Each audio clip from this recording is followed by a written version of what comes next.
The time has finally come, boys. I could finally give my review of the Oculus Quest 1. I got the Oculus Quest 1 around the latter half of 2019, around November. My dad got it for me about $500. $500 compared to, the Quest 2 right now from $299, It's $200 difference. A lot of money to drop and everything.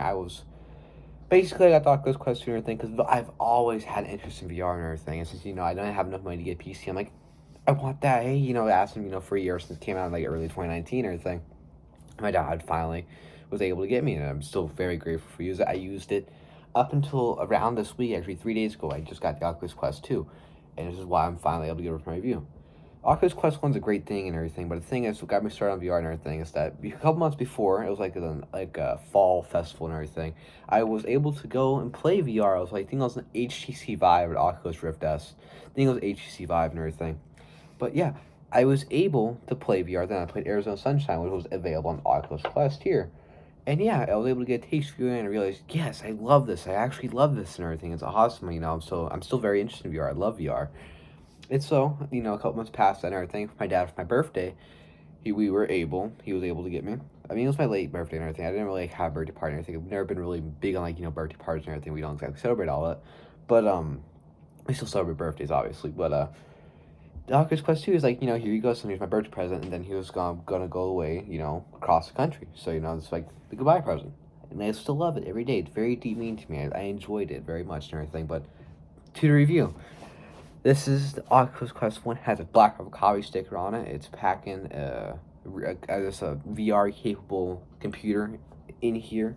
Around the same as probably a 1070 bare minimum to become VR and everything. It's not crazy accelerating fast that you can't go play Boneworks on it or anything. It's standalone hardware. If you played Boneworks, you probably have to get a water cooled rig and pop a Ryzen in there, man, or an Intel 7 or something, or whatever the requirement is for it, and have a good GPU 1080 plus. So this is it. It has, normal kind of black. It's not really rough fabric or anything. This is years of use and everything, about 2 years and everything. That's what it looks like on the back and everything after 2 years of use of just grinding. No scratches on the lenses whatsoever. Absolute quality headset to me and everything. It's comfortable to wear. On the Oculus Quest 2 itself, it's a little tight, but if you use it just tight, it can be, it can become a lot better and everything. But I really was a big fan of this head strap here. This kind of rubber material and everything. It's kind of soft and squishy and everything. It's very firm, holds its position and everything, makes it easier to store and everything. And also you can lift it up kind of like a baseball cap, like the Rift S, and pop it back down and everything. I usually just kept it like this and put my controllers under it. And it was an amazing headset. I really had no tracking issues whatsoever with it. I played, Onward and everything.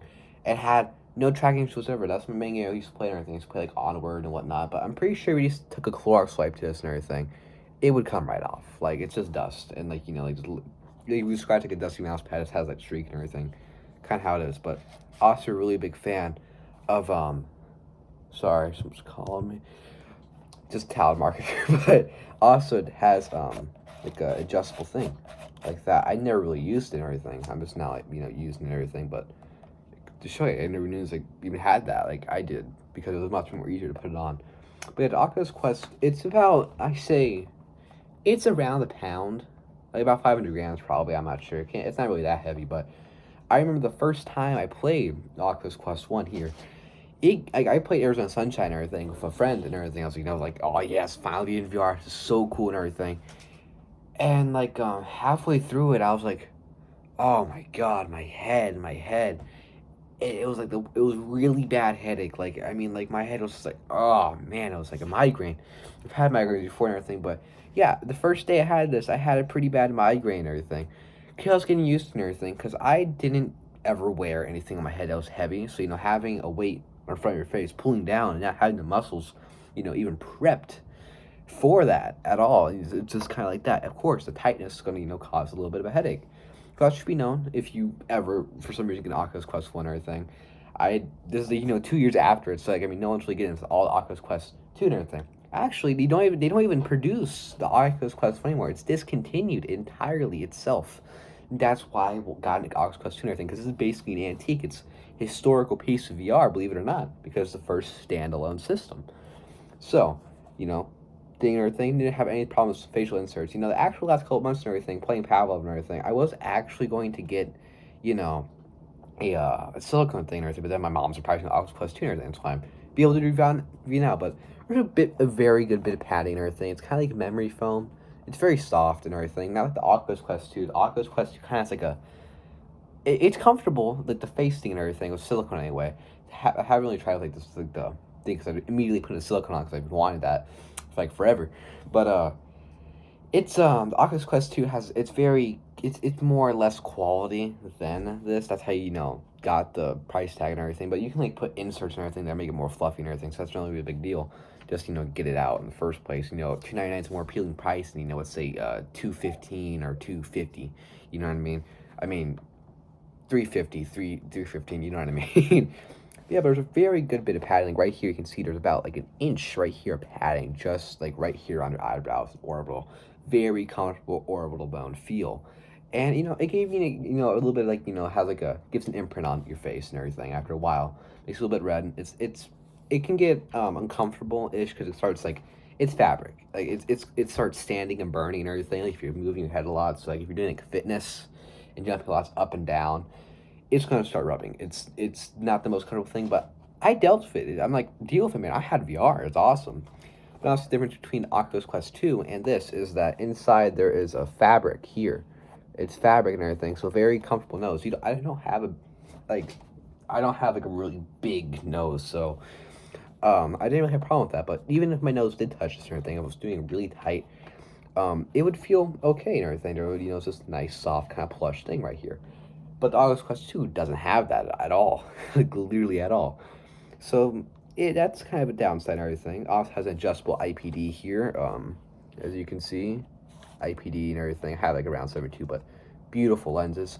Right now, it's the only time I've ever like had it in sunlight. It's not in direct sunlight, obviously, not like outside, so it doesn't even matter. Like you could do this fine. Yeah, but oh yeah, it says read all health stage warnings and everything. Had the box. I do have the box and everything. I could show, and I might. But that doesn't matter. It's just a box. The Oculus Quest 2 box. I kept it. I mean, the Oculus Quest 1 box. I kept it and everything. But I'm starting to just ramble. But yeah, this is the headset. It's very comfortable and everything. No scratch or anything. Tracking was phenomenal. The audio jack was right here on both sides. I only used like the right side. It just gave me full input. Very weird. I was able to hook up a mic and everything. I used to be like very knowledgeable of how mics work or how to set up a mic on a computer. Any sort of stuff. I only worked with consoles before then, and then I got a PC, and then I understood everything. The headset itself held up phenomenally, as you can see. It's whole entire one piece thing. It's fine. It's perfect. It's mint condition, kind of, except the sticker on it, obviously. But I mean, core light just fine. The thing is that I've had the most damage here in my apartment and everything because I kept on hitting the walls and everything because I have long arms. Didn't have much space in the apartment for it.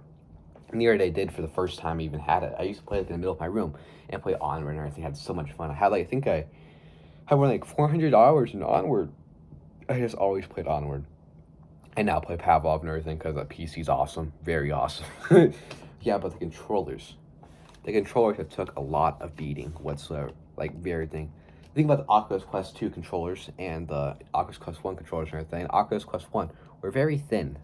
The Oculus Quest 2 are like bulky, very bulky. Not overly bulky and everything, but they're pretty bulky. These are kind of cool and everything, kind of just like really slim. You're not hitting them much. I just think I have a problem with playing Pavlov and everything with Oculus Quest 2 controllers, that they're very bulky. Like, I mean, you'll hit them like when you're trying to rack a slide and everything, that your hand's pretty close here with the other controller. It'll hit the top of the thing. I'm like, what? It kind of sucks and everything, but kind of like adjust to it. But I really preferred Oculus Quest 1 controllers with their thinness and like agility. That's what I really liked and everything. They're kind of more slim and slender. But the Oculus Quest 2 is more universal controller. It's meant for hits. It's not the Oculus Quest 1. As you can obviously, there's a bunch of Scotch tape on this for a reason. It's not the most durable thing ever. The Oculus Quest 2 is made for that. And that's why it's a bit more bulky, so you can take those hits from the other controller, and not like slamming them on each other or anything, so it's not gonna break and everything. Yeah, but as you can see, here's the very worn fabric line that you do on your wrist and everything. It's actually both of them have actually broke. I have just tied a knot that's the same knot as the plastic slider would use. But you can see it kept still the right stick and everything, and no sticky controllers or anything. Held up phenomenally. The controller itself, just the wristband itself, was actually the only thing that I mean, the wristband, but the wristband and the I don't know, the tracking device and everything here. Actually, you might be able to see like the blue dots and everything. You can't see those dots and everything. They show up on back camera on the iPhone and everything, but yeah, the controllers are the only thing. I think there's like a dot right there. You can see it. Or sorry, that's. Oh yeah, you might be able to see it. It's actually drywall. The pain from hitting it so hard. So it took a beating to get to that point. And everything. I think that's one time. It was like,